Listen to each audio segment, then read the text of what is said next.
Started out with prayer and praise, and I'm reaching back into my past, gleaning from when I used to teach about praise. And this particular word about the hands is YADAH, if I'm not mistaken, in Hebrew. And YADAH means lots of things, but it's the same word that was being used when Moses had his hands lifted up with the Amalekites, when they lifted his hands up, because there was a battle being waged. And because the uplifted hand means something in the spiritual realm. Now, we are body, soul, and spirit, okay? And so God does nothing in the physical without having a counterpart in his spiritual.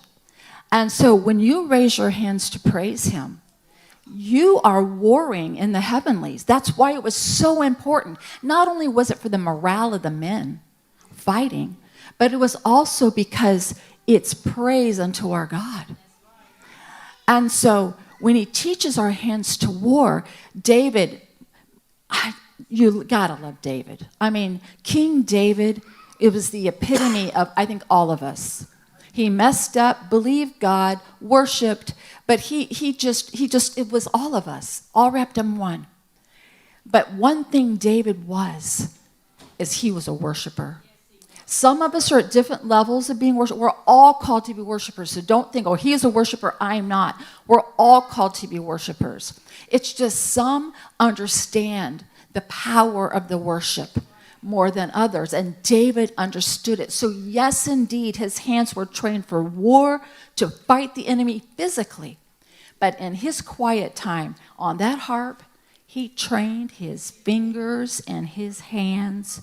This is where it all is. This is the relationship, and that's where the true strength of David came, was in his relationship, yielding to God, not only on the battlefield. And it's easy to get in your own strength there. It's easy. Oh my goodness. When you get hurt, because when you go back down to salvation, and it talks about he is my salvation, and he saves me from the hurtful sword. The hurtful sword. Of course you think a sword is hurtful. That's not just a sword. That's something that somebody sliced and diced you with. Saved you. Because he was in a battle with his own family during that time, his own people. That means it was the people in his circles that were painful to him. And yet what did he always do? He encouraged himself in the Lord. So bringing this all back around is that not only do we take this in the physical, but we must continue to do it in the spiritual.